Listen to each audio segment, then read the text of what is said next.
Hello, I'm here today just to show you my seed starting setup and what I've got started so far out here in the Pacific Northwest, Western Washington State. I've got some seed trays with the heat dome or the tall dome still on, waiting for some stuff to still germinate. I've got things that are starting to pop through here, including some morning glory. Back here we have some flowers, also some watermelon and zucchini. The ones that I'm really excited for, and they're really hard to see, but these little slipper flower seedlings. The seed are small, like poppy seed. Really hard to see, very fine, and I'm glad that these are starting to come up. I've been waiting on these. Got a few cool things, still waiting for some things to come up.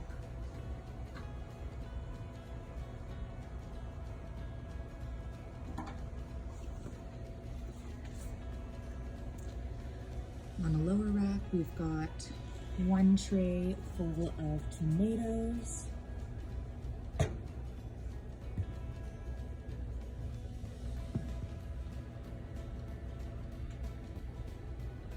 As well as a whole other tray of tomatoes. I've been trying to do one or two seedlings per.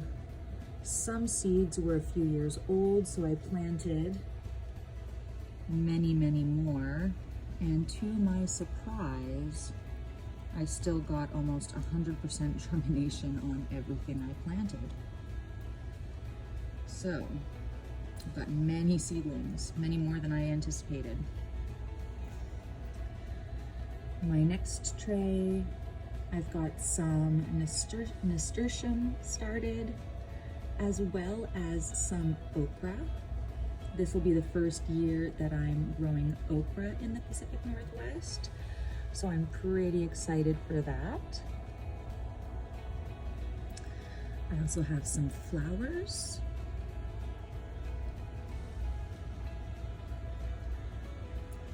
Those Chinese lantern flowers are super tiny.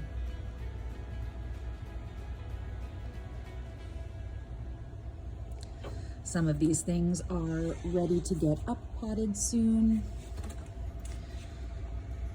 My next tray is kind of a hodgepodge of things. We've got a few tomatoes.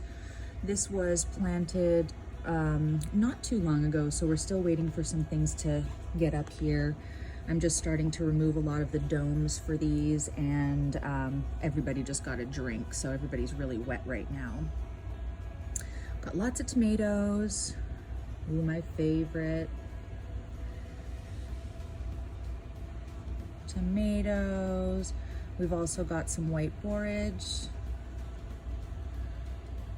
Some peppers. I have trouble with these yaki blue peppers every year. I don't think I've ever been able to get a seed to come up.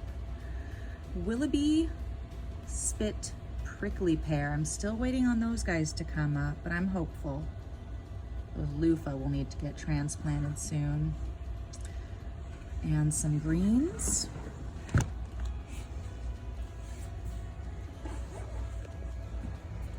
We also have a tray down here on a heating mat with some different morning glory varieties.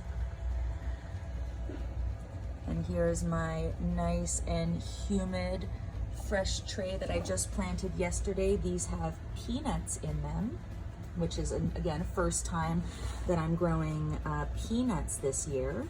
And those I'm really excited for. Our next tray, still waiting for some things to come up. Funny enough, I posted the other day what seed people had the hardest time germinating, and white sage came up a bunch. And funny enough, I've got my white sage right here and nothing has come up yet. So I wonder if it'll be a problem thing for me too. We've got a few new flowers.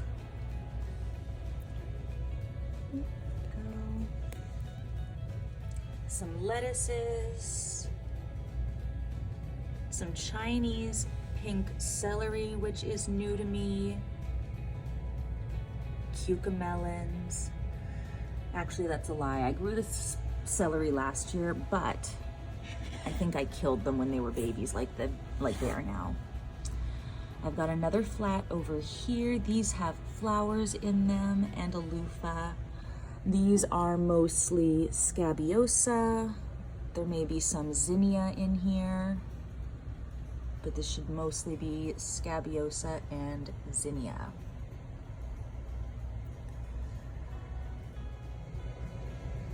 We've moved over to another one of my tents where I have a few things that I started a little bit earlier, as well as a few things that I have overwintering or that outgrew my light setup that we just saw. This is a new to me micro dwarf tomato called Ink Spot. I do have a few of them growing right now. This one does have some little tomatoes on it. This is one of the first micro dwarfs that has antho coloring to it on the market, and I'm really excited to grow this year. We've got another Ink Spot right here.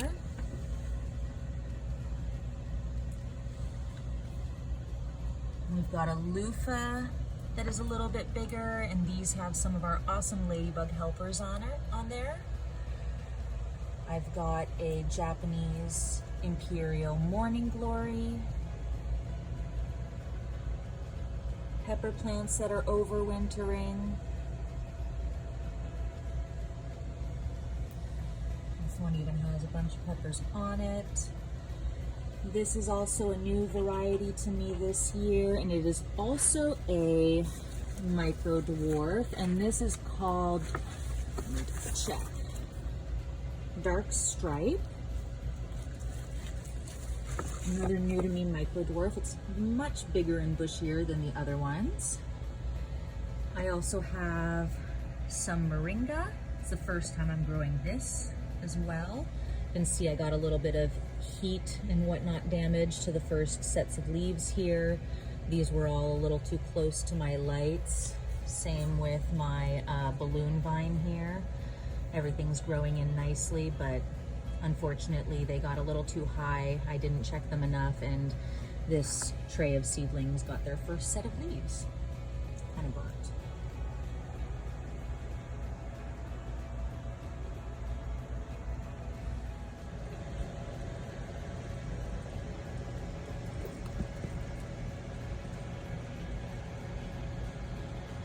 This next little tent has a bunch of other seedlings in it. These seedlings have a little bit more exposure to some cool air here in the garage. So they're slowly getting hardened off, kind of. Here we have some pepper plants. This guy's looking a little sad. He just got a drink. He was really droopy, but he just got a nice big drink. Honeywort is something new to me that I'm growing this year. Again, a lot of different peppers in various stages. More Moringa. We also have a nice gunmetal gray seedling here.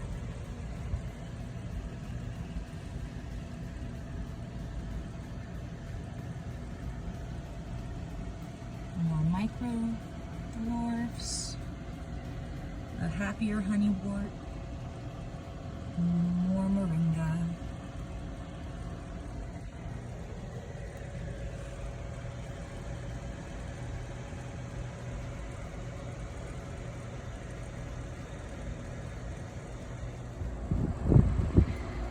Here are the beautiful pepper seedlings that just got potted yesterday. All looking absolutely fabulous. I've been having such good luck. Well, I don't know if I'd call it luck, but I've been having such good luck with my transplanting. I was losing a few seedlings before, and I think it was just a lot of root shock. And I've been using a new product that I've been using when I'm up potting, and it's been making my seedlings or my little plants very, very happy. I'll link it down below this video. Got some overwintering peppers. Got a cup and saucer vine back there that is growing. Not too much though, just some overwintering peppers, some tomatoes, and some pepper seedlings in this tent. Aren't they beautiful though?